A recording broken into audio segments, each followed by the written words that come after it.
नमस्कार, आप देख रहे हैं क्वेश्चन आवर और आपके साथ मैं हूं दिव्यदर्शनी।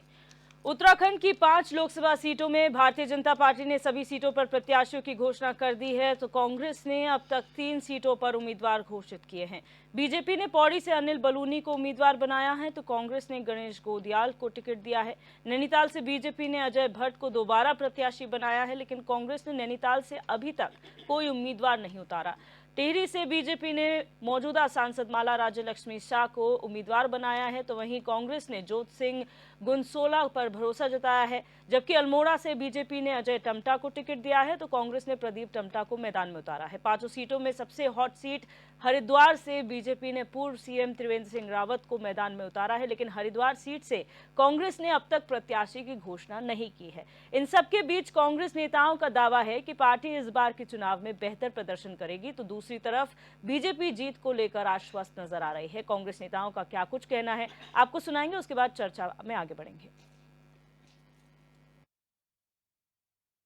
प्रत्याशी उतारे हैं तो कुछ उम्मीद से ही उतारे होंगे और मैं खुश हूँ कि अच्छे प्रत्याशी हैं। हमारे टिहरी से भी जो जोत सिंह जी हैं उनकी काफ़ी स्वच्छ छवि है और सबके साथ उनका मेलजोल अच्छा है और लोगों में खासा उत्साह उनको लेकर है, क्योंकि नॉन कंट्रोवर्शियल आदमी है। आज तक उनके ऊपर कोई दाग नहीं है किसी भी तरीके का, तो एक अच्छे प्रत्याशी के तौर पे है। गणेश गोदियाल जी हमारे पूर्व अध्यक्ष हैं, काफ़ी मजबूत दावेदार हैं और पार्टी की सर्वे में भी उनका काफ़ी अच्छा रिजल्ट्स वहाँ से आए हैं और मुझे खुशी है कि एक मजबूत व्यक्ति को ये जिम्मेदारी दी गई है। और जैसा हम चाह रहे थे कि बड़े चेहरे भी चुनाव लड़ें, तो आदरणीय गणेश गोदियाल जी कांग्रेस का एक बड़ा चेहरा है। उन्होंने चुनाव में उतर कर कांग्रेस की जो बात थी उसको आगे बढ़ाने का काम किया है।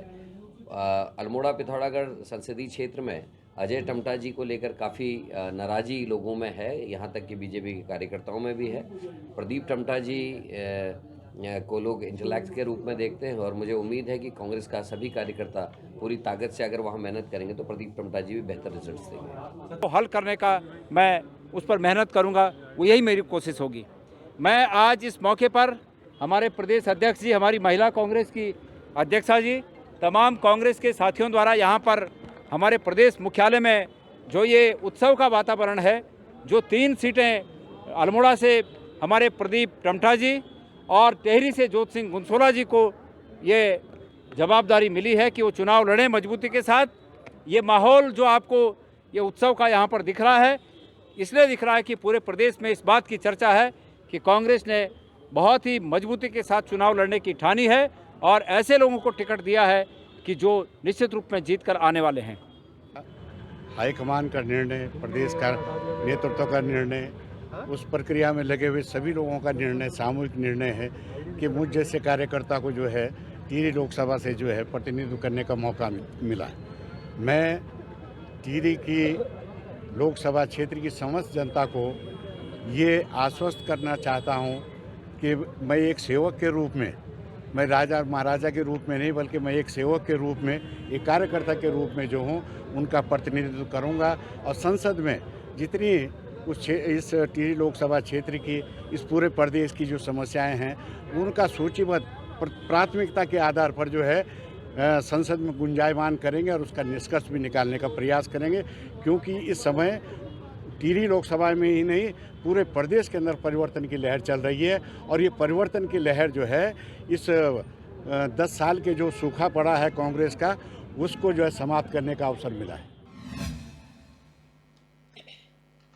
तो लोकसभा चुनाव की तारीख नजदीक है, ऐसे में भारतीय जनता पार्टी ने 5 लोकसभा सीटों पर अपने प्रत्याशी उतार दिए। तो कांग्रेस की बात की जाए, 3 सीटों पर अभी नामों का फैसला हुआ है, 2 अभी भी बाकी है। नैनीताल और हरिद्वार में कौन कांग्रेस का चेहरा होगा यह अभी तय होना बाकी है, लेकिन आज भारतीय जनता पार्टी ने 2 सीटों पर जो सस्पेंस बना हुआ था उसे तोड़कर अगर बात करें पौड़ी गढ़वाल सीट से अनिल बलूनी पर भरोसा जताया, तो वही हरिद्वार से पूर्व मुख्यमंत्री त्रिवेंद्र सिंह रावत को मैदान में उतारा गया है। इसी मुद्दे पर आज हम चर्चा करेंगे।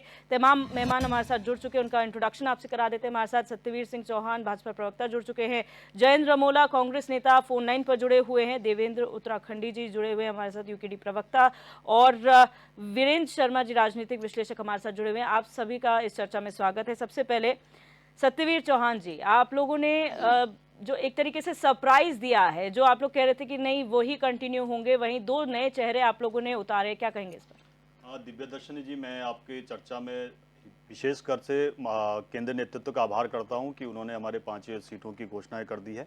और मैं आपको ये बता देना चाहता हूं, 2014 के बाद से भारत की राजनीति में जो परिवर्तन आया है, भारत की राजनीतिक जो संस्कृति है जिसमें वो परिवर्तन आया, जो कि वो परिवर्तन जब आदेश स्वतंत्र हुआ था उस समय हो जाना चाहिए था। उसके बाद से आज देख रहे हैं भारतीय जनता पार्टी, चाहे जनसंघ में हो चाहे भारतीय जनता पार्टी के उदय होने के बाद से हो, हमने निरंतर भारत की प्रगति किस प्रकार से बढ़ती रहे, हमने राजनीति में हो चाहे सामाजिक हो, हमने परिवर्तन करने के बहुत भरसक प्रयास किए हैं। वो आपको जो प्रदेशों के चुनाव हो चाहे राष्ट्रीय चुनाव हो, वो लगातार आपको दिख रहे होंगे। हमारा जो मुख्यतः आप 2024 के चुनाव की बात भी कर रहे हैं, तो मैं बता देना चाहता हूं, आदरणीय प्रधानमंत्री मोदी जी ऐसा नेतृत्व है जो विश्व में सबसे चर्चित है, सबसे लोकप्रिय है, सबसे मान्य है, और कोई विश्व में संकट आता है तो उनकी और बड़ी आशा भरी निगाहों से देखा जाता है। आपने देखा भी होगा कि कई ऐसे संकट विश्व में आए, चाहे यूक्रेन और रशिया का जो लगातार युद्ध चल रहा हो उसमें किस प्रकार से शांति स्थापित की जाए, और चाहे यूएन हो चाहे विश्व की बड़ी बड़ी संस्थाएं हो, उसमें माननीय मोदी जी का मार्गदर्शन उन्होंने लिया है। और अपने भारतीयों को वहां से लाने का और अन्य देशों के नागरिकों को लाने का भी सकुशल उन्होंने जिस प्रकार से लोहा मनवाया है, यही नहीं जो हिंसा से बहुत ही ज्यादा ग्रसित सीरिया जो राष्ट्र है, वहां पर भी जब हमारे भारतीय फंसते हैं, अन्य देशों के जब लोग छोड़ जाते हैं तो उनको भी लाने का काम करते हैं। आज का वो नेतृत्व है जो विश्व का मार्गदर्शन कर रहा है, और भारत को ले जाने के लिए जो संकल्प उन्होंने दिया है कि 2047 तक हम विकसित राष्ट्र बनाएंगे, तो अपने आप में दिखता है कि आज का जो नेतृत्व है वो केवल ये देखता है कि भारत को जो खोया हुआ गौरव है उसको कैसे दोबारा से स्थापित करना है। यही नहीं, भारतीय राजनीति में जो संस्कृति में परिवर्तन की जब मैं बात करता हूं, महिलाओं की जो हम कहते हैं कि आधा प्रतिशत महिलाएं जो है इस देश की है, उनको भी इस भागीदारी मिलना चाहिए।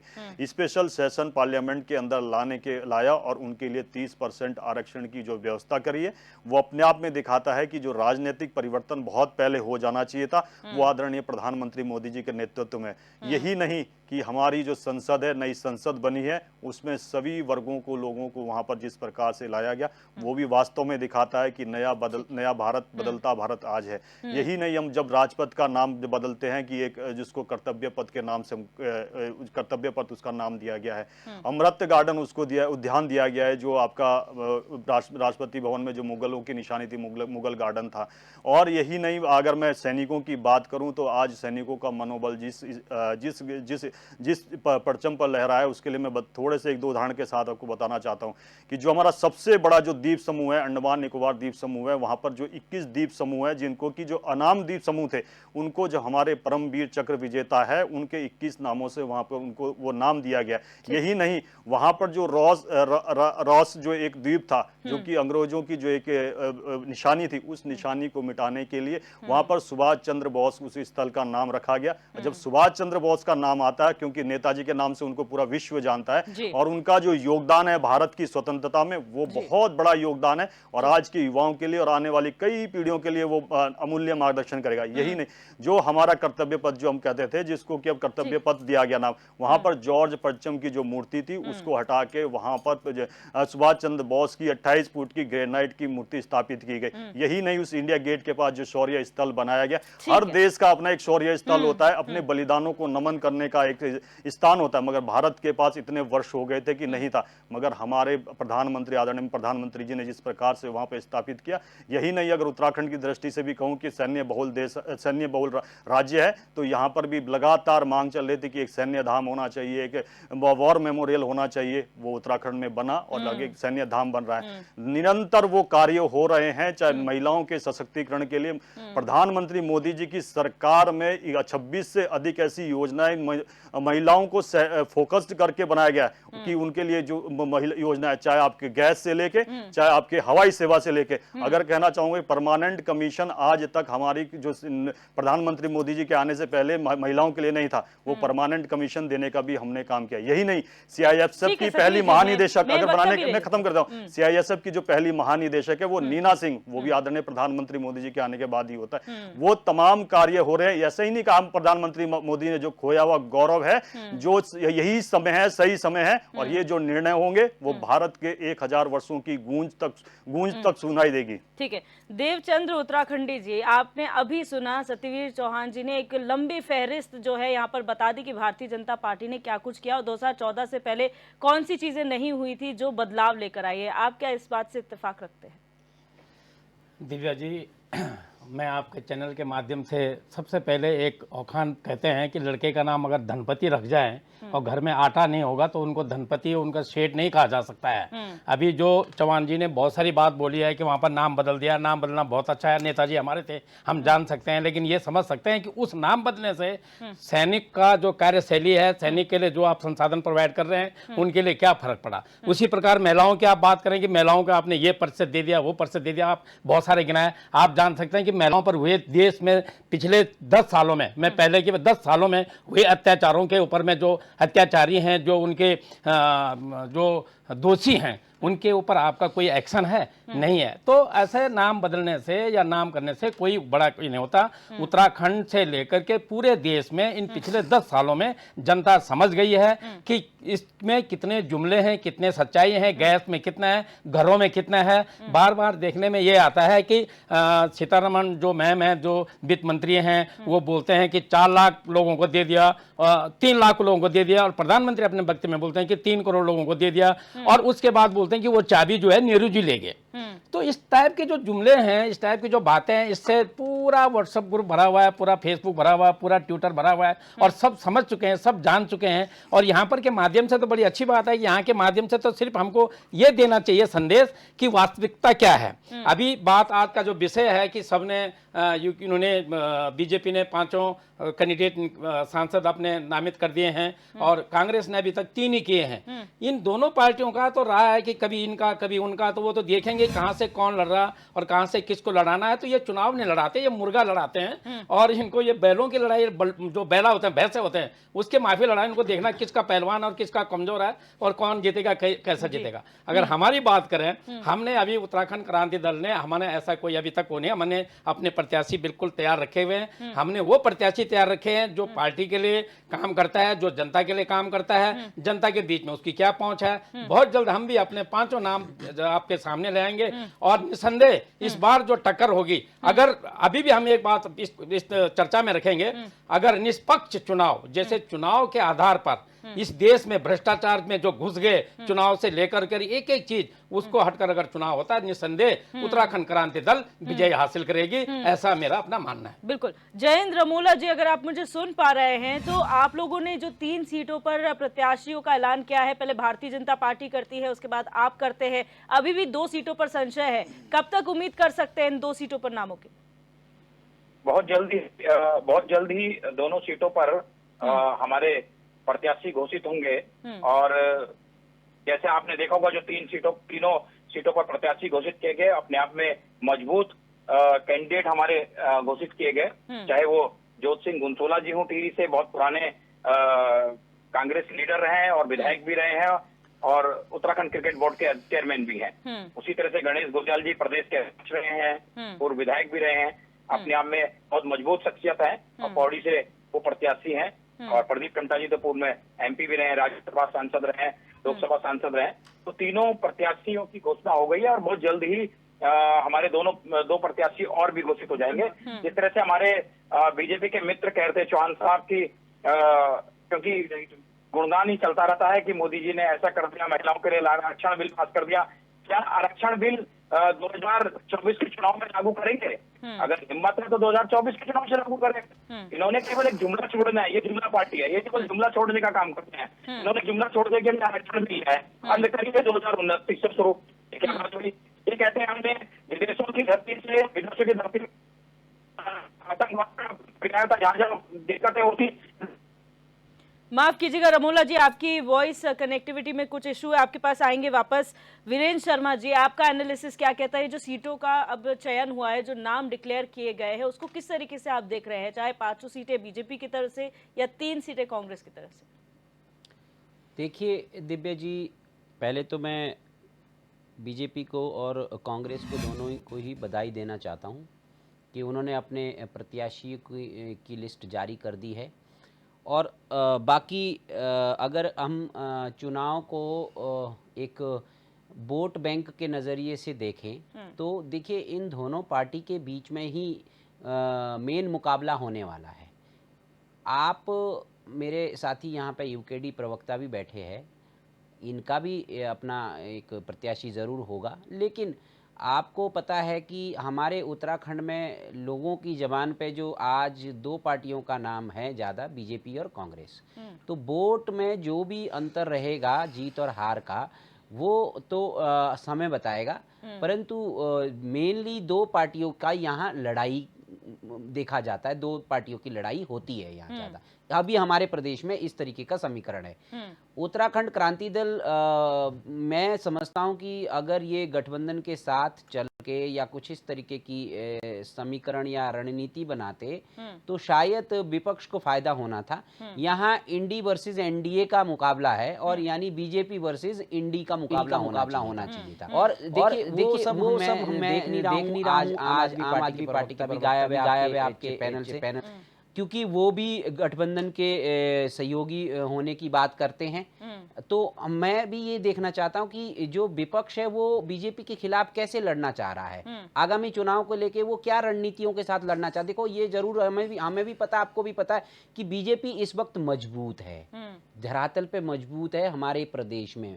हालांकि लोकसभा चुनाव के नजरिए से देखें तो हम पूरे देश में हैं, क्योंकि जो बीजेपी ने जो एक अपना जो एक टारगेट सेट किया है कि हमें इस अब की बार 400 पार, ये जो मोदी जी का नारा है, जो मोदी जी ने स्लोगन दे दिया है पूरे देश भर में, अब इसके खिलाफ ये जो गठबंधन है, इंडिया गठबंधन जो है, इनका क्या रणनीतिक मतलब चुनावी रणनीतियां हैं कि किस तरीके से ये लड़ना चाहते हैं मोदी जी से। देखिए यहाँ वोट मोदी जी के नाम से पड़ेगा ज्यादा। मैं आपको बता रहा हूँ, कैंडिडेट कोई भी है, मैं आपको एक छोटा सा एग्जांपल दे देता हूँ। हमारे सत्यवीर भाई साहब बड़े क्लोज के, उनके जान पहचान के हैं हमारी महारानी लक्ष्मी जी के। तो वो देखिए वो एक राज परिवार से हैं, 3 बार पहले भी चुनाव जीत चुकी हैं, इस बार भी उन पे ही भरोसा जताया है। हालांकि वो उतना ज़्यादा अगर क्षेत्र में अगर उनकी अपनी पकड़ नहीं भी होगी, हालांकि कार्यकर्ताओं के माध्यम से जो पकड़ है वो है पार्टी का कैडर बोर्ड हर जगह है, परंतु फिर भी अपनी जो उनकी एक वो होगी वो उससे ज्यादा उनको फायदा मोदी चेहरे से मिलने वाला है। तो मैं देख रहा हूं कि हर जगह, चाहे आज त्रिवेंद्र सिंह रावत जी को इन्होंने हरिद्वार से जो मतलब प्रत्याशी उतारे हैं, तो उनको भी ये पता है कि अगर 20% उनके नाम पे, उनके फेस पे पड़ रहे हैं, तो मैं बता रहा हूं यहाँ पे 50% ऐसा वोटर होगा जो मोदी जी के फेस पे वोट करेगा। तो बीजेपी के पास एक बहुत अच्छा चेहरा है सेंटर में, स्ट्रॉन्ग लीडर है, वर्ल्ड का लीडर है, टॉप लीडर है, विश्व की सबसे बड़ी पार्टी है। मेरा कहना तो विपक्ष से है कि आप किन रणनीतियों के साथ इनसे लड़ना चाहते हैं। आप चुनाव में आ रहे हैं तो चुनाव में आप रणनीतिक तौर पे आइए ना। अब आप आरोप प्रत्यारोप लगाने थे, वो तो अब गया समय आरोप प्रत्यारोप लगाने का। अब आप ये बताइए हमारे पास स्ट्रेटजी क्या है, टेक्निक क्या है, किससे हम आगे बढ़ सकते हैं इनके साथ, किस तरीके से हम कॉम्पिटिट करें इनको। ये सत्यवीर चौहान जी, जब आपने अपना वक्तव्य दिया तो उसमें तमाम वो काम जो आपकी सरकार ने केंद्र में किया है या फिर राज्य में किया, अभी तो फिलहाल केंद्र के चुनाव इसलिए केंद्र के काम है, उसमें आपने महिलाओं के लिए आरक्षण की बात की। अगर यहाँ सीटों के बंटवारे की अगर बात कर ली जाए तो माला राज्य लक्ष्मी शाह, क्योंकि वो राजघराने से आती है तो वो रिजर्व सीट है, उसका आप कुछ नहीं कर सकते। लेकिन इसके अलावा आपके पास पैनल में जो 55 नाम थे उसमें जाहिर सी बात है महिलाओं का भी नाम आया होगा, तो महिलाओं पर भरोसा क्यों नहीं? और जो 2 नाम चेंज किए गए हैं, क्या वहां के सांसदों का काम नहीं पसंद आया या फिर जनता चेंज चाहती थी? दिव्या दर्शनी जी, मैं आपके दर्शकों को स्पष्ट कर दूं, हमारे यहाँ व्यक्ति विशेष की पार्टी नहीं है। हमारे यहाँ केवल विचारों के और सिद्धांतों के आधार पर है और हमारा उम्मीदवार केवल कमल का फूल है। और हमारा नेतृत्व आदरणीय प्रधानमंत्री जी है, जिनके मार्गदर्शन में हम जिस प्रकार से आगे बढ़ रहे हैं। और आपने जब महिलाओं की बात करी तो आज आप भारत की सरकार की कैबिनेट में उठा के देख लीजिए, भारत सरकार की जो हमारी भारतीय जनता पार्टी की जो केंद्र में सरकार है उसमें आप उठाकर डेटा उठा के देख लीजिए, सबसे अधिक महिलाएं स्वतंत्रता के बाद हमारे दल से चुन के आई है। सबसे अधिक हमने अगर उनको मंत्री बनाने का काम किया तो हमने ही बनाने का काम किया। उत्तराखंड की दृष्टि में भी हमको 22 वर्ष से अधिक राज्य बन के हो गया था। यहाँ पर जिस प्रकार से कोई भी प्रदेश में जो विधानसभा की अध्यक्ष है वो कोई नहीं रही, हमारी पार्टी से रही है। कोई मुख्य सचिव इससे पहले उत्तराखंड के अंदर नहीं रही, हमारे कार्यकाल में ही मुख्य सचिव बनी है। और यही नहीं, 10% आरक्षण जो हमने क्या बोलते जो 30% जो आरक्षण है, 33% आरक्षण जो लगभग हमने जो दिया है उत्तराखंड में, वो भी हमारी सरकार ने किया है। हम निरंतर वो फैसले ले रहे हैं जिससे कि उनकी जन भागीदारी हो सके और संसद के अंदर और राज्यों की विधानसभा या विधान परिषद के अंदर वो इस प्रकार के निर्णय ले सके जो महिलाओं के हित में हो। जितनी ज्यादा भागीदारी होगी मुझे लगता है कि उतने ही अच्छे कानून उनके माध्यम से बनेंगे, उतनी ही विधायिका अच्छी चलेगी। क्रॉस क्वेश्चन ये कि इससे पहले आप कहते हैं 2014 से पहले ये चीजें नहीं हुई। 2014 से पहले हमने पहली महिला प्रधानमंत्री भी थी, पहली महिला राष्ट्रपति भी देखी हमने, उसके बाद भी कई महत्वपूर्ण पद संभाले और बेशक आपने कहा कि विधानसभा अध्यक्षा बनी हो, मुख्य सचिव बनी हो, लेकिन वो तो अपनी कैपेबिलिटीज के हिसाब से है ना सर। आपने उनको कोई आउट ऑफ द बॉक्स जाकर तो कुछ स्पेशल नहीं दिया है। अगर मुख्य सचिव है वो उनका दर्जा उतना बड़ा है, रैंकिंग बड़ी है, इतनी पुरानी जो है वो ब्यूरोक्रेसी में वो रही हैं, तो उनके एक्सपीरियंस के हिसाब से तो उनको होना चाहिए।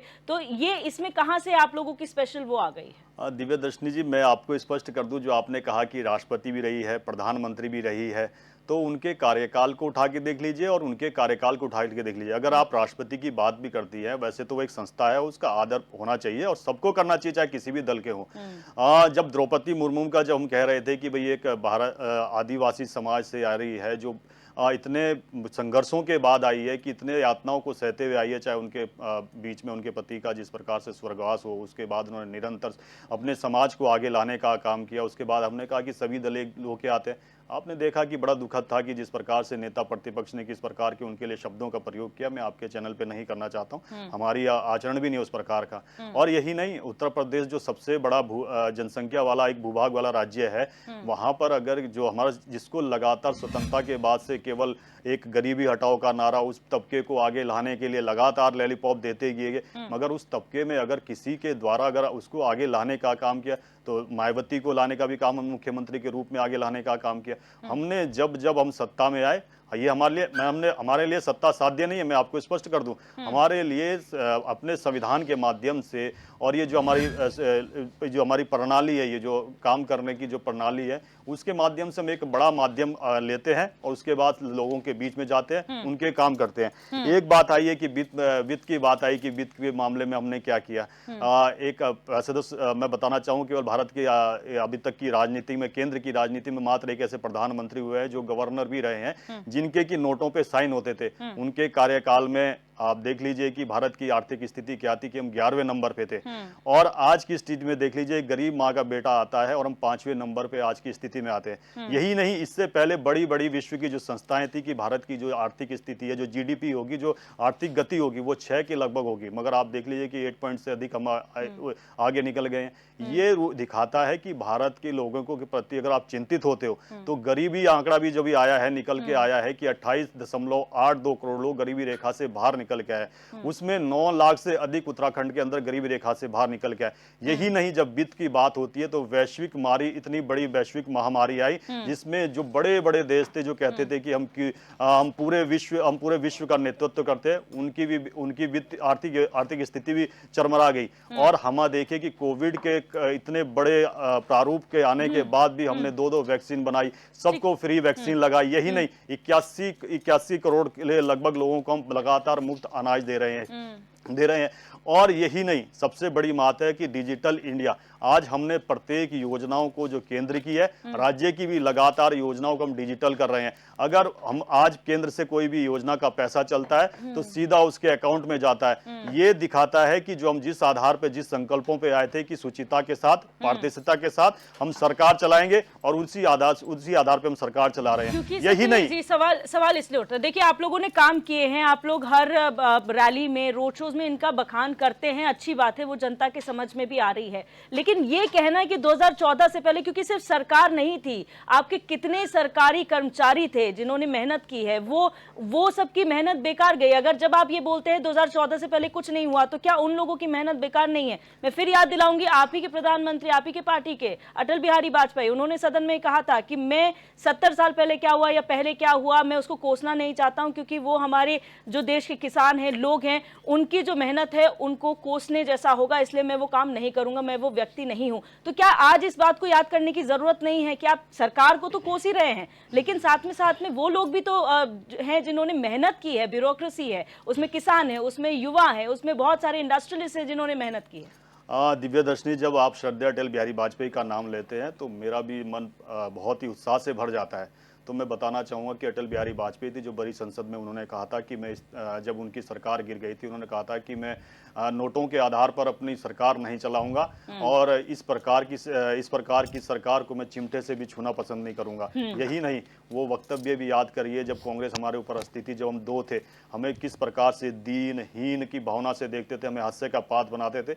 वो यात्रा शुरू करते करते हम 282 से 303 पे पहुंचे। यही नहीं, आपको मैं ये भी बताना चाहता हूं कि जब अटल बिहारी वाजपेयी के लिए तरह तरह की बातों को किया जाता था और जब हमारी गठबंधन की सरकार थी, तब ये उनसे पूछा गया कि जो राम मंदिर है, 370 है, ये मुद्दों पे आप बात ही नहीं करते। तो अटल बिहारी वाजपेयी ने बड़े शालीनता से जवाब दिया था उस समय पार्लियामेंट के अंदर। उन्होंने कहा था कि हमने छोड़े नहीं है, हमने कुछ समय के लिए उनको विश्राम दिया है, जिस दिन हम अनुकूल परिस्थिति में आएंगे राम मंदिर भी बनेगा, 370 भी हटेगा, 35 से भी हटेगा। आप देख लीजिए आज 370 और 35 से जम्मू कश्मीर से हटता है, राम मंदिर भी, मुझे कंप्लीट करनी है, राम मंदिर भी बनता है, 3 तलाक हमारे उसमें नहीं था, 3 तलाक भी हटता है। ये जब ये 370 की बात आती है तो मैं आपको याद दिलाना चाहता हूं, क्योंकि हमारी भौगोलिक स्थिति और वहां जम्मू कश्मीर की भौगोलिक स्थिति लगभग बराबर है।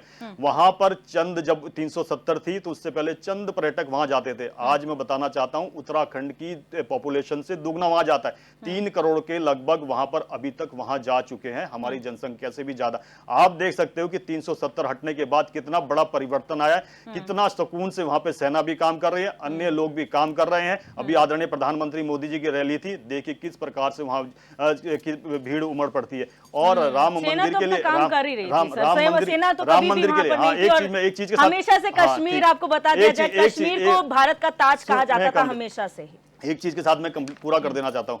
राम मंदिर के हमें लगातार पूछते थे, हमने तो वहां पे कार सेवा की, हमारे ऊपर गोलियां चली। यही नहीं, जो सरयू जिसका उद्गम उत्तराखंड से है, हमारे कुमाऊं से है, वो जाके अयोध्या में जाती है, वो अगर खून से भी अगर लाल होती है तो वो उस समय मुलायम सिंह की सरकार में लाल होती है। और हमसे पूछते थे, पूरा का पूरा विपक्ष पूछता था कि राम सौगंध राम की खाते हैं, मंदिर वहीं बनाएंगे, तिथि नहीं बताएंगे। मगर वो दिव्या दर्शनी जी, वो तिथि नहीं थी, वो काल गति थी, जिसमें सारी की सारी पहले हमने पूरे भारत को जोड़ा, उसके बाद जनता को जोड़ा, उसके बाद राम मंदिर का निर्माण हुआ। आज देखिए कि किस प्रकार से वो राम मंदिर का निर्माण होता है।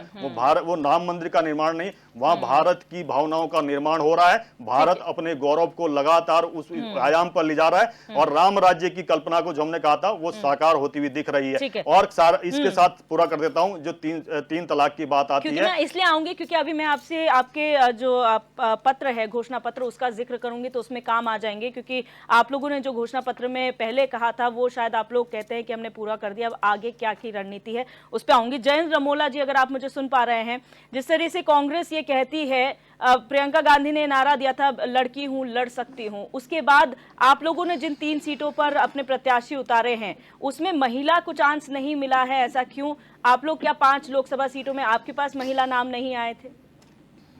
जी, मैं पहले बताना चाहता हूँ, आप सवाल इनसे कुछ और पूछते हैं। आपने सवाल इनसे पूछा कि 2014 के बाद ही सूर्योदय हुए या 2014 के बाद ही देश आजाद हुआ, तो इन्होंने पूरी कहानियां सुनानी शुरू कर दी। वो जवाब नहीं दिया कि 2014 से पहले क्या हुआ। इन्होंने पूरी गाथाएं, असल में इस समय भाजपा के अंदर काम से ज्यादा राग दरबारियों की जरूरत हो गई है। राग दरबारी इस समय अपनी बातों को गाथाएं कराने शुरू करे, काम कुछ नहीं बता रहे। आप ये समझ लीजिए 2014 में वादा किया गया था कि 2 करोड़ प्रतिवर्ष रोजगार दिया जाएगा, वो मोदी जी की गारंटी फेल है। वादा किया गया था कि महंगाई कम की जाएगी, 450 का सिलेंडर था तो इनकी नेत्रियां सर मुंडवाते हुए सब्जियों की माला पहन के सिलेंडर सर पे रख के सड़कों पे कूद पड़ती थी कि महंगाई हो गई। आज सिलेंडर की स्थिति क्या है। अभी सिलेंडर थोड़ा सा कम हुआ तो छाती चौड़ी करके बोलते हैं सिलेंडर कम कर दिया। भाई बढ़ाया भी तो आप ही ने था। आपने रोजगार की बात में आप फेल हो गए, भ्रष्टाचार के मामले में आप फेल हो रहे हैं, और तमाम तरह के जो आपने वादे किए थे, जो गारंटी दी थी, वो आज भी गायब है। और ये कहते हैं कि हमने ये सवाल पूछते थे कसम राम की खाते मंदिर वहीं बनाएंगे और डेट नहीं बताएंगे। हम तो ये कह रहे हैं क्या उस जगह पर राम मंदिर बना है जिस जगह पर ये कसम खाते थे, जहां विध्वंस हुआ था उस जगह पर राम मंदिर। ये तो हमारी नरसिम्हा राव जी की सरकार ने उस जमाने में ही अपनी सरकार में ही ये जगह स्थित कर दी थी। उस समय विरोध करने वाले भी यही लोग थे कि नहीं इस जगह पे नहीं बनेगा, बनेगा तो वहीं पे बनेगा। आज क्यों बना उस जगह से कुछ दूरी पे बना है, अच्छी बात है, बनना चाहिए था। राम जी का स्थान है वहां पर बनना चाहिए, लेकिन इसको राजनीतिक माइलेज लेने का, भगवान को राजनीतिक में खींचने का मतलब कहीं ना कहीं ये सही नहीं है। और रही बात ये महिलाओं के उत्थान की बात करते हैं, मैं उस समय मेरी बात कट गई थी, सिग्नल में नहीं था। इन्होंने ये कहा कि हमने महिला आरक्षण बिल लाया है। अरे भैया लागू करो ना 2024 से, क्यों उसको डिले कर दिया है 2029 तक के लिए? आप अभी से क्यों नहीं लागू करते? हम तैयार हैं, हम आपके लिए वाई करेंगे, लेकिन केवल और केवल जुमले की सरकार है। जुमलेबाजी की बात करते हैं, ये कहते हैं कश्मीर में पर्यटक जाने लगा। अरे भाई बात जो 70 हटाने की तब हुई थी कि जब कश्मीर का पंडित जो वहां से जा चुका था वो वापस लौटेगा। ये आंकड़े बताए कितने पंडित जी वापस चले गए, कितने कश्मीरी पंडित उन्होंने अपने घर अपना ले लिया, वो कोई आंकड़े इनके पास नहीं है। केवल हवाई बातें करना है, इतने करोड़ चले गए, इतने करोड़ चले गए, कहाँ दिखाए बताइए, कहाँ चले गए? तो कांग्रेस पार्टी ने महिलाओं, मेरा सवाल सर आपसे ये था, आपके सवाल पे ही आ रहा हूँ। आपके सवाल आपने ये कहा कि 5 में से 3 में से अभी 3 दिया है, 5 अभी 2 सीटें हमारी रह गई है। कांग्रेस पार्टी ने अभी तीनों सीटों पर, देखिए क्या होता है, महिला उम्मीदवार हमारे यहाँ थी, हमारी प्रदेश अध्यक्षा ज्योति रौतेला जी भी उसमें दावेदार थी, लेकिन जब गणेश गोंदियाल जी के नाम को फाइनल हुआ तो ज्योति रौतेला जी ने भी उनको समर्थन करके कहा कि ठीक है, मुझसे अच्छे प्रत्याशी ये हो सकते हैं। उन्होंने उनको समर्थन करते हुए अपना समर्थन दिया। और क्योंकि जरूरी नहीं है कि कहीं पर अगर कोई सक्षम प्रत्याशी नहीं मिल पा रहा तो जबरदस्ती इसको भरने के लिए, केवल भरने के लिए, क्योंकि यहाँ पर अपने आप में एक मजबूत प्रत्याशी भी होना चाहिए ताकि वो जाके आगे चुनाव लड़ सके और चुनाव जीत के आ भी सके। और अभी 2 सीटों पर जा रहा है, हरिद्वार और नैनीताल की सीट पर जा रहे हैं। अभी उसमें भी देखिए, हो सकता है उसमें किसी हमारी महिला नेत्री को उसमें स्थान मिलेगा, और वो भी होगा। हम ही लोग थे जो देश की पहली प्रधानमंत्री कांग्रेस पार्टी ने दी, इंदिरा गांधी जी। पहली राष्ट्रपति कांग्रेस पार्टी ने दी, पहली राष्ट्रीय अध्यक्ष कांग्रेस पार्टी ने दिया है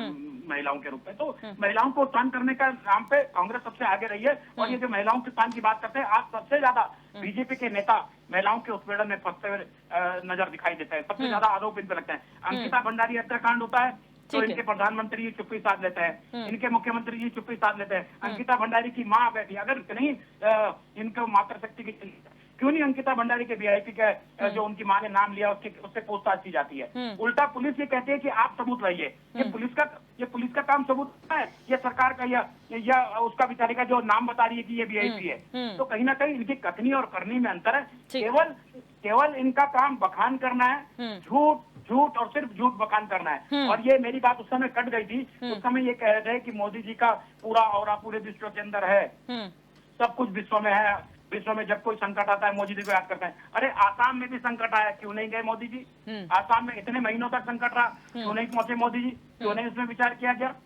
ऐसे बहुत सारी जगहों पर संकट आए। पुलवामा अटैक हुआ है, पुलवामा का आज तक खुलासा क्यों हुआ? बिपिन रावत जी की शहीद हुए, उनका अभी तक खुलासा क्यों नहीं हुआ? क्यों वो जांच फंसी पड़ी है? अरे भाई जब सब कुछ आपके पास है उसके बाद भी अगर आप चुप है तो कहीं ना कहीं ये शंका होती है कि ये कहीं ना कहीं आप इसको किसी को बचाना चाहते हैं, इसलिए खोलना नहीं चाहते।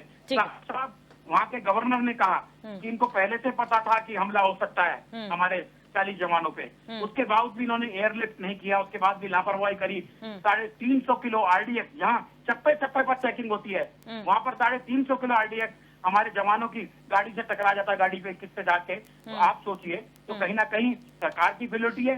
आज हल्द्वानी के अंदर इतना बड़ा कांड हुआ, उसका दोषी कौन है? इनकी पुलिस दोषी है उसमें, इनका सिक्योरिटी सिस्टम फेलियर है, इनका जो विभाग सारा का सारा जो LIU विभाग है वो सारा फेलियर है। ठीक बिना है। किसी तैयारी के कुछ भी करने के लिए चल जाते हैं और लोगों की, हमारे पुलिस कर्मियों की जान को खतरे में डालने का काम ये करते हैं। तो कहीं ना कहीं इनकी कथनी और करनी में बिल्कुल अंतर है। और 2024 के चुनाव में 2024 के चुनाव में बहुत स्पष्ट रूप से, और हमारे एक साथी मैं जानता नहीं किन्होंने, मैं क्योंकि मैं सुन नहीं पाया, वो ये कहते कि आरोप प्रत्यारोप मत कीजिए मुद्दों के साथ। हम मुद्दों के साथ लड़ रहे हैं। हम आज भी बेरोजगारी कि जो इन्होंने वादे किए थे उस वादे की बात कर रहे हैं। ठीक है। आपने वादे किए थे, आज में महंगाई कम करने की बात की थी, हम उसकी बात कर रहे हैं। हम आज भी मुद्दों के साथ जमीनी स्तर पर जाकर चुनाव लड़ने का काम करेंगे और आने वाले चुनाव में पार्टी इनको सबक, जनता इनको सबक सिखाएगी और बिल्कुल। बता देगी कि ठीक है। इनकी जो कथनी और करने का अंतर स्पष्ट नहीं करेंगे। जब तक ये पुराने वादों को पूरा नहीं करेंगे, इनकी गारंटियां, आने वाली गारंटियों की लोग कैसे विश्वास करेंगे। ठीक है। देवचंद्र उत्तराखंडी जी, हम यहाँ पर चेहरा वर्सेस चेहरा की अगर बात कर रहे हैं, अगर कांग्रेस की बात करें तो उन्होंने भी अपनी पूरी कोशिश की कि एक बेहतर चेहरे को, एक एक्सपीरियंस चेहरे को जो है मैदान में उतारा जाए। वहीं भारतीय जनता पार्टी ने कुछ पुराने चेहरे, वहीं 2 नए चेहरे रखे हैं। अब ऐसे में यूकेडी कैसे सामंजस्य बिठाएगी, क्योंकि आप लोगों ने अभी अभी कार्यकारिणी तय की और आप लोग कहते हैं कि हमने भी तैयारी कर ली है, तो फिर वो तैयारी कैसी है, चेहरे किस हिसाब से बनाए जाएंगे? दिव्या दर्शनी जी, सबसे पहले तो मैं आपका धन्यवाद दूंगा कि जो आपने 2-3 सवाल जो हमारे बीजेपी के प्रवक्ता, जो बीजेपी के नेता यहाँ पर सत्यवीर जी चौहान बैठे हैं, उनसे पूछे हैं, उसके लिए मैं आपका शुक्रगुजार हूँ कि आपने मेरी मन की बात उनसे पूछ ली है। अब कुछ बातें कांग्रेस के प्रवक्ता ने उनसे बोल करके, वो भी बात ऐसी थी कि जो वास्तव में असली मुद्दे से थे।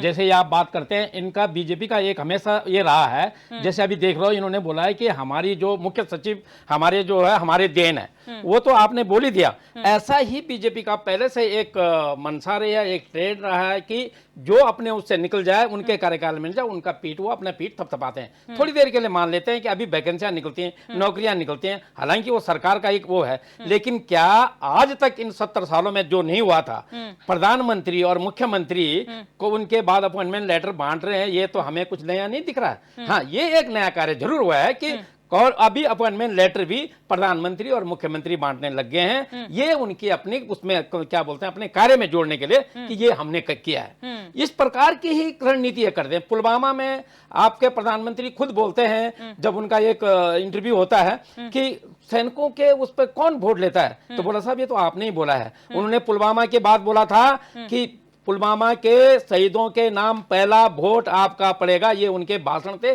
जोर जोर से चिल्ला चिल्ला करके। आज आलम यह है कि अगर सेना अपने कार्य के लिए कोई एक्सरसाइज करती है तो उसका ये सर्जिकल स्ट्राइक करके अपना नाम लगाते हैं कि हमने करवाया, हमने किया है। तो ये गलत है। और कुल मिलाकर के अभी जो बात हो रही थी ध्रुवीकरण और कांग्रेस का तुष्टीकरण, ये मिलाकर के ही हम मैदान में जाएंगे। और कुछ हमारे जो छोटे छोटे मुद्दे हैं कि जो उत्तराखंड के लिए नहीं हुए हैं, वो हम ऐसे पूछते रहेंगे। जैसे अंकिता का केस तो मेरे भाई कांग्रेस ने बता दिया है, उसी को मैं भी बोल रहा हूं कि केवल अंकिता नहीं है, अंकिता तो अभी प्रकरण में आ गई है, क्योंकि अंकिता के हत्यारे, असली हत्यारे का नाम भी सार्वजनिक हो चुका है लगभग, लेकिन फिर भी दबाया जा रहा है। बड़ा खेद होगा, हमने पहले भी बताया था कि जब शांतिपूर्ण जुलूस हो रहा था तो सरकार का पुतला जलाने की बात हुई थी। सरकार ने इतनी दमनकारी करी कि इतनी फोर्स लगा दी कि उस फोर्स ने वो पुतला वहां से उनसे छीन करके और वो उनको वहां से हटा दिया। बड़े दुख की बात है, ये दमनकारी है, ये अच्छी सरकार की वो बात नहीं। और आप मेरे भाई सत्यवीर यहाँ पर जो बता रहे हैं, अटल बिहारी वाजपेयी का नाम लेते हैं, आज वो भगवान स्वरूप हैं। अगर उनके थोड़ा भी चिन्हों पर, उनके कदमों पर अगर आज की बीजेपी और आज का जो हमारे माननीय जिसको यशस्वी और दुनिया में डंका बजा रहे हैं, कोई डंका नहीं है, वो थोड़ा भी चलते तो शायद हमारा समाज सुधरा। मैं यूकेडी से ज्यादा समाज की सेवा करने की बात करता हूं, क्योंकि मैं यूकेडी में इसीलिए आया हूं कि हम अब समाज की सेवा करें। इन सरकारों ने हमको बहुत दोहन कर दिया, हमारा बहुत जो है छलवा कर दिया। इन्हीं छोटे मुद्दों को लेकर जाएंगे। आपको मैं ये बता दूं कि हमारे जो आज उत्तराखंड में एक छोटा सा एक आलम बन गया है कि भू कानून मूल निवास के लिए जब लोग विद्रोह करते हैं तो एक समिति बन जाती है। उस समिति का क्या रिजल्ट आया, उस समिति में कौन कौन लोग भाग लेंगे, उसकी नीति क्या होगी, वो कहीं स्पष्ट नहीं है। नकल विधेयक पे छाती ठोकते हैं हमारे ये सोचे मुख्यमंत्री और हमारे बीजेपी के कार्यकर्ता। मैं यह जानना चाहूंगा नकल विधेयक बनने के बाद असर क्या हुआ, और जो होगा वो होगा, लेकिन जो पहले के अपराधी हैं क्या वो दूध से धुल गए हैं? हाकम सिंह कहां गया, हाकम सिंह के सहयोगी कहां गए? ऐसे हमारे और भी मुद्दे हैं आपके। किसानों की मांग कब पूरी होगी, जवानों की मांग कब पूरी हुई? सैनिक सड़कों पे है, वकीलों की मांग, सुप्रीम कोर्ट के उच्च वकील जिन्होंने इतना साल अपना कार्यकाल वकालत में जो संसद के ज्ञाता हैं, उनकी मांगे कब पूरी होंगी? अंकिता भंडारी को कब न्याय मिलेगा? अंकिता भंडारी जैसे और बहनें हैं, उनको कब न्याय मिलेगा? गैरसैंण राजधानी में आपका कब खुलासा होगा? गैरसैंण राजधानी के लिए आपका जो विकल्प है स्वतंत्र कब होगा, स्पष्ट कब करेंगे आप? और इतना ही नहीं, आपका जो उत्तराखंड में महंगाई के जो बात करें, मैं सब लोग बोलते हैं क्या महंगाई हुई, क्या महंगाई हुई। आज पेट्रोल पंप पर मैं एक बोर्ड पढ़ रहा था, उसमें लिखा हुआ था इस महंगाई के दौर में 50 रुपए का पेट्रोल फ्री। कम से कम वो तो बोल रहे हैं महंगाई का दौर है, इनको तो नहीं दिखाई दे रहा महंगाई का दौर। जनता त्रस्त है, ये नहीं दिखाई देंगे। हम तो 500 सांसदों का रिपोर्ट कार्ड, क्योंकि जो कांग्रेस अभी वो विपक्ष में थी, लेकिन 500 सांसदों का रिपोर्ट कार्ड को बारीकी से जानकर जनता के बीच जाएंगे और इन सवालों के साथ जाएंगे और निस्संदेह विजय हासिल करेंगे। बिल्कुल। वीरेंद्र शर्मा जी, अभी हमने चेहरों की बात की, अब आगे किस तरीके से रणनीतियां होंगी इस पर चर्चा करते हैं। जो घोषणा पत्र होता है किसी भी पार्टी का, क्योंकि अभी जो सत्यवीर चौहान जी ने कहा, ये उनके पहले के घोषणा पत्र थे जो उन्होंने पूरे करे, 370 हो, 35A हो, राम मंदिर हो, तमाम ऐसी चीजें हैं। अब क्या बचा है? अब बीजेपी के पिटारे में क्या, और कांग्रेस क्या घोषणा पत्र लेकर आ सकती है? देखिए, ये तो बीजेपी बताएगी और कांग्रेस बताएगी। मेरा तो एक आपसे इस पे ये विश्लेषण है कि कोई भी पार्टी जो देश के लिए चुनाव लड़ना चाह रही है और देश में अपनी सरकार बनाना चाह रही है, तो वो देश की जनता को एक विजन दिखाए। अगर मोदी जी ने 2 बार का कार्यकाल पूरा कर दिया है, उन्होंने अपने वायदे भी पूरे कर दिए हैं, तो आगे का उनका जो विजन है वो अपने घोषणा पत्र, अपने मैनिफेस्टो में वो शो करेंगे कि अब हम आगे ये करने वाले हैं। जैसे उन्होंने अभी से बहुत पहले से ये नारा देना शुरू कर दिया है कि 2047 तक हमें भारत को विकसित करना है। तो ये विजनरी सोच है, यानी ये विजन है। अब देखिए, कहा तो हमारे उस वक्त अटल बिहारी जी की सरकार के वक्त भी था कि 2018 और 20 के आसपास हम भारत को विकसित राष्ट्र की श्रेणी में डालने की कोशिश करेंगे। परंतु फिर अब बीजेपी उसमें जो ये अब बोल सकती है कि भाई बीच में 10 साल के लिए हमारी सरकार नहीं थी, तो हम कहां से बनाते। और लेकिन वो बात अब अलग हो गई है। परंतु आज अगर मोदी जी ये नारा दे रहे हैं तो ये देश हित में है। और हम विपक्ष से भी वही मेरा सवाल है और बात बार बार मैं कह रहा हूं कि आप लोग नकारात्मकता छोड़िए, देश को विजन दिखाइए, देश की जनता को उम्मीद जताइए कि हम ये करने जाएंगे अगर हमारी सरकार आएगी। आप ये तो बात ही नहीं कर रहे, आप पुराना ही राग गा रहे, जो पुराने वाली बातें हैं। जैसा हम अभी उत्तराखंडी जी की बात सुन रहे थे, देखिए इनके जितने भी पॉइंट थे वो सब जेन्युइन पॉइंट है, वो बातें ठीक है। ये एक विपक्ष के तौर पे ये सरकार से ये सवाल कर रहे हैं कि हमारे ये उत्तराखंड में लंबित मामले हैं, कब आप इनका निवारण करेंगे, कब इनका निपटारा करेंगे। इनके सवाल वाजिब है। परंतु अगर ये पार्टी भी अगर इसको जनता के बीच में लेकर जाएगी चुनाव में, उसमें तो ये उन्हीं की पार्टी को इसका बेनिफिट मिलेगा। पर मुझे जहां तक मेरा अपना एनालिसिस है, मैं कहता हूं ये लोकसभा का चुनाव है। देखिए, आपको 2 परसेप्शन से इस चीज को समझना होगा। ये लोकसभा का चुनाव है, यहाँ क्षेत्रीय मुद्दे और जो आपके प्रदेश के मुद्दे हैं वो ज्यादा हावी नहीं होंगे। इस वक्त देश का चुनाव हो रहा है, देश के प्राइम मिनिस्टर का चुनाव हो रहा है, तो उसके लिए आपको राष्ट्रीय मुद्दों पे ज्यादा फोकस करना पड़ेगा। उन मुद्दों को आपको जनता के बीच में लाना पड़ेगा अगर आपने अपनी आवाज को भी ऊपर रखना है। अच्छा वीरेंद्र शर्मा जी, मेरा आपसे एक छोटा सा एनालिसिस मैं आपसे चाहूंगी। ठीक है, प्राइम मिनिस्टर्स रहे हैं हमारे देश में और बहुत इन्फ्लुएंशियल काम किया, चाहे वो भारतीय जनता पार्टी हो या कांग्रेस हो। लेकिन ऐसे में जनता के बीच से निकला एक प्रधानमंत्री अगर कोई काम करता है तो वो स्पेशल कैटेगरी में लिया जाना चाहिए और उसको बखान करके चुनाव में जाना चाहिए, या फिर वो एक प्राइम मिनिस्टरियल पोस्ट की रिस्पॉन्सिबिलिटी होती है, किसी भी कैबिनेट की रिस्पॉन्सिबिलिटी होती है और उसको आगे बढ़ाया जाना चाहिए, काम या फिर एक पोस्ट मैटर करती है? देखो, एक चीज होती है दिव्या जी, लोकतंत्र में प्राइम मिनिस्टर पद एक ऐसा पद होता है जो जनता ने चुनकर भेजा है। देखिए, उनका पूरा अधिकार है अपने कामों को गिनवाना। वहां आप पद की गरिमा पे ये सवाल निशान नहीं लगा सकते, सवाल नहीं खड़ा कर सकते कि आप ये क्यों बता रहे हैं कि हमने ये किया है। उनका अधिकार है, उनकी सरकार में रहते हुए वो सभी मंत्रियों के प्रधानमंत्री है, इसीलिए उसको प्रधान का मंत्री बोला गया। प्रधानमंत्री का मतलब है बहुत सारे मंत्रियों के मंत्री है ना वो, तो वो सब उनकी देख रेख में ही कर रहे हैं ना काम, सारे विभाग उनकी देखरेख में ही कर रहे हैं, उनकी मॉनिटरिंग में ही कर रहे हैं। उनको पूरा अधिकार है, हमारे संविधान में ये सब कुछ लिखित है कि जो प्राइम मिनिस्टर होता है उसकी पद में जो जो जो काम वो करेगा उसको व्याख्यान करने का भी उसका पूर्ण अधिकार है। वो राष्ट्रपति एक अलग पद है हमारे देश में, उसका एक अलग पद है, उसकी एक जो गरिमा है वो अलग है। प्रधानमंत्री पद हमारे देश में अलग पद है, तो प्रधानमंत्री को पूरा पूरा अधिकार है कि वो अपने कामों को जनता के, अपने छोटे से छोटे काम को भी जनता को गिनवा सकता है, बता सकते हैं वो, और वो बता भी रहे हैं। और यही लोकतंत्र में सबसे बड़ा अच्छा तरीका भी होता है। अगर आपने लोकतंत्र में जीवित रहना है तो ये चीज बीजेपी से, यानी मतलब अभी के जो प्राइम मिनिस्टर हमारे मोदी जी है, इनसे ये चीज विपक्षियों को सीखनी चाहिए कि देखिए मनमोहन सिंह जी बुरे प्रधानमंत्री नहीं थे, काम उन्होंने भी किए हैं, लेकिन उन्हें अपने कामों का व्याख्यान करना नहीं आया होगा अपने कार्यकाल में। जब व्याख्यान करना नहीं आया होगा ठीक ढंग से, वो बोल नहीं पाए, जनता तक अपनी बात नहीं पहुंचा पाए, जनता ने उनको नकारा। काम उन्होंने, हमने नहीं कहा कि उनके रहते हुए गलत काम हुए, गलत काम उनकी देखरेख में जो हुए, जो घोटाले हुए 2G 3G 4G जो भी हुए, ये सब घोटाले, कोयला घोटाले, लेकिन हुए तो उनके कार्यकाल में हुए ना। अब वो कैसे उसको, देखिए जांच बिठाना ये सब करना बाद के विषय है, रिजल्ट आना बाद के विषय है। उस वक्त तो जनता, अपनी जनता को समझा तो सकते हैं कि देखिए मेरे समय पे ये मेरे पे आरोप लगाए जा रहे हैं पर मैं इसमें साफ हूं।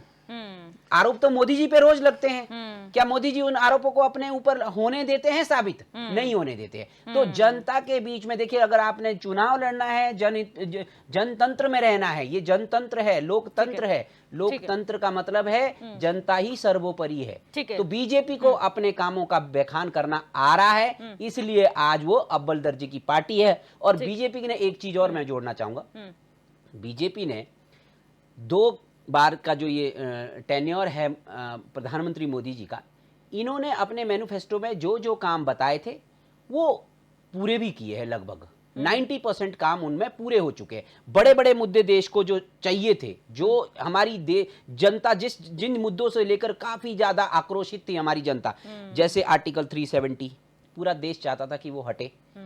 आज कांग्रेस उसका कुछ भी मतलब निकाले, हमें उससे मतलब नहीं है, पर देश हित में था 370 हटना, और वो हुआ, वो बीजेपी के राज में हुआ। राम मंदिर बना, पूरा देश चाहता था, हिंदुओं के आस्था का केंद्र है।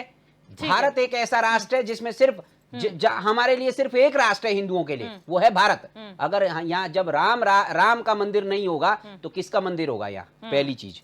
दूसरा, 3 तलाक, यूसीसी इन्होंने लाने की कोशिश कर दी है, CAA ये इंप्लीमेंट करना चाह रहे, बड़े बड़े मुद्दे इन्होंने रिजॉल्व किए हैं देश के। ठीक है, मैं फाइनल कमेंट की ओर बढ़ूंगी। सत्यवीर जी, फाइनल कमेंट। दिव्या दर्शनी जी, पहले तो बता दूं, भारत के इतिहास में उठा के देख लीजिए, 2 ही प्रधानमंत्री ऐसे हुए हैं जो जनता के बीच में से आवाज उठ के आई है और फिर उन्होंने देश का नेतृत्व किया है और देश को दिखाया है कि भारत क्या है, भारत का सामर्थ्य क्या है, भारत की शक्ति क्या है। उसमें एक श्रद्धेय अटल बिहारी वाजपेयी है और एक आदरणीय प्रधानमंत्री जो इस समय के प्रधानमंत्री इंदिरा है। गांधी को क्या कहेंगे? इंदिरा गांधी के कहूंगा, अब सारी बताऊंगा मैं आपको, सारी स्थितियां बताऊंगा। कंक्लूड करिए, हाँ, तो मैं बता रहा हूँ, 2 ही प्रधानमंत्री ऐसे हुए जो जनता के बीच से आवाज निकल के आई है और उनको जनता ने चुना है। और वो आज, पहले का कार्यकाल उनका देख लीजिए अटल बिहारी वाजपेयी का, और आज के प्रधानमंत्री श्री नरेंद्र मोदी का कार्यकाल देख लीजिए। आज भारत की स्थिति वो है कि प्रत्येक देश आज भारत से जुड़ना चाहता है। आज भारत को वो जिस दृष्टि से देखा जाता है, बड़ा संतोष होता है। और मैं एक चीज, कांग्रेस के जितने भी प्रवक्ता आते हैं ये हमेशा सेल्फ गोल कर देते हैं, और सेल्फ गोल कितना हानिकारक होता है वो सबको पता है। इन्होंने आसाम का नाम लिया और आसाम से 2 बार चुन के आते हैं, राज्यसभा के माध्यम से चुन के आते हैं मनमोहन सिंह, और एक बार भी वो आसाम नहीं गए क्योंकि चाइना से डरते थे कि अगर चाइना चले जाएंगे तो चाइना के साथ हमारे रिश्ते खराब हो जाएंगे। और आदरणीय प्रधानमंत्री कलवान जैसी जब कॉन्फ्लिक्ट होता है तो वहां पर जाते हैं और वहां से कहते हैं कि हम सुदर्शन चलाना भी आता है और बांसुरी बजाना भी आता है। जो जिस भाषा में समझता है उस भाषा में उत्तर देने के लिए आज भारत तैयार है। और जब सेना की बात आती है तो ए के एंटोनी का पार्लियामेंट में दिया हुआ बयान है, सदन के पटल पे दिया हुआ बयान है। उन्होंने कहा था कि मेरे पास गोली भी खरीदने के लिए पैसा नहीं है। और आज देख लीजिए, राफेल से लेके कल ही आपने देखा होगा भारत शक्ति के नाम से जब होता है कि वहां पर पोखरण में देखा होगा आपने अटल बिहारी वाजपेयी के समय में और आज प्रधानमंत्री के समय में, और आज कल ही आपने देखा होगा जिस प्रकार से मिशन दिव्य शक्ति के रूप में, दिव्य शस्त्र के रूप में हमने दिया है। और उस 5 कंट्री के जो विश्व के 5 देश है जो नाटो में आते हैं, उसमें हमने भी एंट्री करने का एक कदम बढ़ाया है, क्योंकि उन्हीं के पास वो टेक्नोलॉजी है, वो भारत ने आज स्थापित की है। 2014 से पहले इसलिए कहता हूं कि हमारे साइंटिस्ट कभी पेड़ पे झूले हुए मिलते थे, कभी किसी तालाब में मिलते थे, कभी किसी घर के अंदर सुसाइड करते हुए मिलते थे। 2014 के बाद देख लीजिए 104 सैटेलाइट भारत ने एक साथ लॉन्च किया है। आज साइंटिस्ट पर्सनल आप लोगों का हो सकता है। नहीं, मैं बता रहा हूं जो हुआ है, जो परिवर्तन कह रहा हूं, मैं कह रही हूं, लेकिन एक नैरेटिव नहीं सेट करना चाहिए, ये नहीं करना चाहिए 2014 से पहले कुछ नहीं हुआ, क्योंकि मैं फिर कह रही हूं सरकारें आती जाती हैं, हम सरकारों की बात नहीं कर रहे हैं, हम उन लोगों की बात कर रहे हैं जो साइंटिस्ट, आपने साइंटिस्ट की बात की, हमारे साइंटिस्ट से पहले भी कीर्तिमान रचे हैं। मैं आपको तथ्यों के साथ बताता हूं, मैं कोई भी तथ्य से परे नहीं बताता हूं। अगर आपको नहीं लगता है, आप गूगल जाके सर्च कर लिए, भारत सरकार से जाके ले लीजिए, आपको सारे तथ्य मिल जाएंगे। मैं कोई भी बिना आधार के नहीं बताता हूं, जो चीजें बताता हूं वो आधार के साथ एक मैं आपको और दूसरा 5 सेकंड में आपने जब रोजगार की बात करते हैं तो आज भारत के अंदर हमारा युवा उसको प्लेटफॉर्म मिलना चाहिए था। जब कांग्रेस की सरकार थी मात्र आप 300 स्टार्टअप थे और यूनिकॉर्न तो आप उंगलियों पे गिन सकते थे। आज 1000 से अधिक हमारे पास यूनिकॉर्न है। एक यूनिकॉर्न का टर्नओवर होता है 6000 से 5000 करोड़ के लगभग होता है और स्टार्टअप हमारे पास आज 90000 से अधिक स्टार्टअप है। आप देख सकते हो कि किस प्रकार से युवाओं को आगे बढ़ाने का काम किया है। मैं आपको लगातार बता रहा हूं कि आदरणीय प्रधानमंत्री मोदी जिस गरीबी से झेल के आए हैं उनको पता है कि भारत की गरीबी से कैसे बाहर निकला जा सकता है, भारत को कैसे आगे आर्थिक रूप से महाशक्ति के रूप में स्थापित किया जा सकता है। तो इनका केवल जो विपक्ष है उनका केवल एक ही नारा है, मोदी हटाओ, मोदी हटाओ, मोदी हटाओ। और हमारा जो संकल्प है भारत को विश्व में किस प्रकार से आर्थिक महाशक्ति के रूप में स्थापित करना है, विकसित राष्ट्र कैसे बनाना है, प्रत्येक व्यक्ति को किस प्रकार से मजबूत करना है, हमारा केवल एक संकल्प है। हम उस संकल्प के आधार पर चल रहे हैं। और जो इंडी गठबंधन की आप बात करते हो, पूरे देश में देख लीजिए कहां इंडी गठबंधन रह गया, सारा इंडी गठबंधन बिगाड़, वेस्ट बंगाल देख लीजिए, बिहार देख लीजिए, पंजाब देख लीजिए, यूपी में देख लीजिए, सब जगह बिगाड़। मुझे समय मिल गया है, आपको एक चीज बता दूं, बीजेपी के पास एक ऑडियो टाइप होता है, रिकॉर्डिंग होकर के आता है, वो रिकॉर्डिंग करके यहाँ पर बोल देते हैं। अभी मैनिफेस्टो की बात हमारे विश्लेषक सर ने बताया था, इन्होंने लगभग जो बोल रहे थे कि 90% होगा, मैं नहीं मानता। इनके 2-3 काम जो है वो आधे अधूरे हैं, पर इनका 90% काम इनका जो मैनिफेस्टो में 2014 में था वो 2019 तक पूरा नहीं हुआ, जो 2019 में था वो अभी तक पूरा नहीं हुआ। आप जो 370 की बात, अभी समय कम है इसलिए मैं कंक्लूड, 370 है वो आधा अधूरा हटा है। उसके ऊपर जो मैं निवेदन करूंगा सत्यवीर चौहान जी को कि चलो मेरे साथ कभी हम ले घूम के आते हैं, तब आपको असलियत की पता चलेगी, तो वो भी छोड़ो। उसके बाद आप 35 अल्फा की बात करते हैं, वो भी आधा अधूरा है। मंदिर निर्माण की बात करते हैं, गलत जगह पे है। और जो आप ध्रुवीकरण की बात करते हैं वो सब गलत है। पर मैं अब कंक्लूजन करके ये बताता हूं कि आप कृपया अटल जी का नाम लेते हुए मोदी के साथ न जोड़ें। अटल जी जहां थे, मोदी जी और आप उन्हीं जुल्मों के साथ, जुमलों के साथ में जो आ रहे हैं उनको बंद करिए, जनता को भ्रमित मत करिए और अपने जो है स्वच्छ ईवीएम को हटाकर स्वच्छ मतदान के तहत, स्वतंत्र चुनाव के तहत मैदान में आइए। मैं इसमें कंक्लूड करता हूं। बिल्कुल 1 लाइन में कंक्लूड कीजिए। देखिए, सभी पार्टियों के प्रत्याशियों को मेरी तरफ से शुभकामनाएं और चुनाव जनता को देखिए, मैं उम्मीद करता हूं कि सभी पार्टी के जो प्रत्याशी है वो चुनाव को सही दिशा में लेकर जाएंगे और एक देश के जनता को विजन के हिसाब से विकास के मुद्दे पे चुनाव लड़ेंगे। गाली गलोच इन सब से बचने की कोशिश करेंगे और धर्म में बांटने की कोशिश ना करें और चुनाव को विकास के मुद्दे पे लड़े तो ज्यादा बेहतर होगा। बिल्कुल, आप सभी मेहमानों का इस चर्चा में जुड़ने के लिए बहुत बहुत शुक्रिया। आज हमने चर्चा की, भारतीय जनता पार्टी की ओर से 5 लोकसभा सीटों पर प्रत्याशियों का ऐलान हो चुका है और वहीं कांग्रेस के 2 नाम अभी भी बाकी हैं, नैनीताल और हरिद्वार सीट। अब कांग्रेस किसको वहां से चेहरा बनाती है और ये चुनाव इंटरेस्टिंग किस तरीके से बनाया जाएगा, कौन किसके खिलाफ जो है वो चुनाव लड़ेगा, आने वाला वक्त बताएगा। और क्या वाकई जो कहा गया विकास के दम पर यहाँ पर चुनाव लड़ा जाता है या फिर आरोप प्रत्यारोप की राजनीति यहाँ पर देखने को मिलती है, ये भी वक्त बताएगा। बहरहाल क्वेश्चन आवर में मेरे साथ बस इतना ही। आप देखते रहिए HNN 24/7, जुनून सच दिखाने का।